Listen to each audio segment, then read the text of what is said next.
କୋଉ ସିଟ୍ରେ ବସେଇଛନ୍ତି? ସେ ତ ପ୍ରେସିଡେଣ୍ଟ ତ ନବୀନ ବାବୁ ଅଛନ୍ତି। ବାକି ରିମୋଟ ଅଛି ପାଣ୍ଡିଆନ ବାବୁ ପାଖରେ। ଆଉ ମଝିରେ ସେ ବିଚାରି ଯଦି ତାକୁ କାମ କରିବା କି ଦେବେ କି ନ ଦେବେ କି କଣ କରିବ କିଏ ଦେଖିଛି?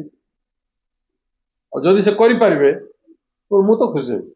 ମୁଁ ତ ସେଦିନ କହିଥିଲି ଯେ ସୁଜାତା କାର୍ତ୍ତିକେୟନ ଜଣେ ମହିଳା ଏବଂ ତାଙ୍କର ରାଜନୀତି କରିବାର ଅଧିକାର ଅଛି। ନବୀନ ବାବୁ ସାଧାରଣ କର୍ମୀ ହିସାବରେ କି ସାଧାରଣ ଲୋକ ହିସାବରେ ଜଏନ୍ କରିପାରିଥାନ୍ତି, କିନ୍ତୁ ତାଙ୍କର ବୋଧେ ଯୋଗ୍ୟତା ବେଶୀ ଥିବ, ସେଥିପାଇଁ ତାଙ୍କୁ ଆଜି ଗୁରୁ ଦାୟିତ୍ୱ ଦେଲେ। ଏଥିରେ କ'ଣ? ବାକି ଓଡ଼ିଶା ସାରା ଜାଣିଛନ୍ତି ହ୍ୱାଟ ଇଜ୍ ପଲିଟିକ୍ସ ବ୍ୟାଡ୍। ତ ମୋର ସେଥିରେ କିଛି କହିବାର ନାହିଁ। ବିଜେଡି ପାର୍ଟି ସ୍ପଷ୍ଟ ହେବାର ଦରକାର ଅଛି ତାଙ୍କର ଷ୍ଟାଣ୍ଡଟା ଓଡ଼ିଶା ପରିପ୍ରେକ୍ଷୀରେ। ଓଡ଼ିଶାର ଏତେ ସବୁ ଇସ୍ୟୁ ଅଛି, ସେ ପରିପ୍ରେକ୍ଷୀରେ ଏବଂ ତାଙ୍କର ପଲିଟିକାଲ ଷ୍ଟାଣ୍ଡ ଆକୁ ସେମାନେ ବିଜେପି ସହିତ କେତେ ଡିଷ୍ଟାନ୍ସ ରଖିବେ କି କମ୍ପଲସନ୍ ଅଛି। ମେନ୍ ପଲିଟିକ୍ସ ହଉଛି ସେଇଟା ସ୍ପଷ୍ଟ ହେବାର ଆବଶ୍ୟକତା। ଟିକେ ପାଣ୍ଡିଆନଙ୍କ କଥାରେ ପୁରା ବିଜେଡି ପରିଚାଳିତ ହଉଥିଲା, ପୁରା ସରକାର ପରିଚାଳିତ ହଉଥିଲା। ଏ ସରକାରରେ ବି ତାଙ୍କର ଭୂମିକା ବହୁତ ଗୁରୁତ୍ୱପୂର୍ଣ୍ଣ ଅଛି। କାହିଁକି ତାଙ୍କର ଅଫିସର ମାନେ ଏବେ ବି ଅଛନ୍ତି ସେଇଠି। ହି ଇଜ ଏ ପାୱାରଫୁଲ ପର୍ସନ।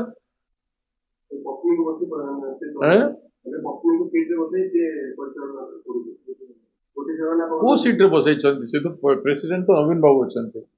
ବାକି ରିମୋଟ ଅଛି ପାଣ୍ଡିଆନ ବାବୁ ପାଖରେ।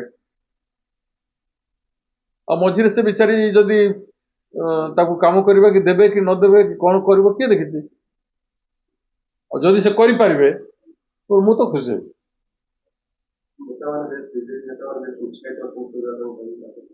ଯଦି ନେତାମାନେ ଉତ୍ସାହିତ ହେଇପାରୁଛନ୍ତି ଭଲ କଥା, ଖରାପ କ'ଣ?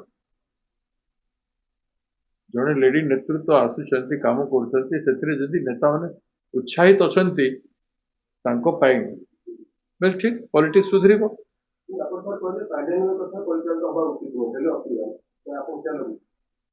କେତେ ଥର କହିବି ସେଟା? ମୁଁ ତ କହୁଛି ଏବେ ବି ସେ ଏ ସରକାରକୁ ବି ଚଲାଉଛନ୍ତି ବୋଲି। ଏଇ ସରକାରରେ ଯେମିତି ମୁଖ୍ୟମନ୍ତ୍ରୀ କହୁଛନ୍ତି ଗୋଟେ କଥା, ଶିକ୍ଷାମନ୍ତ୍ରୀ ଗୋଟେ କଥା କହୁଛନ୍ତି, ମାନେ ଏଥିରେ କ'ଣ ସରକାର ଅଛି? ସେ ରୁବେନ ବାବୁ ଠିକ କହିଥିଲେ ଦିନେ, ସରକାର ଅଛି ତ ବୋଲିଥିଲେ। ଏବେ ସେ ସବୁ ଜିନିଷ ଜଷ୍ଟିଫାଏ ହୁଏ।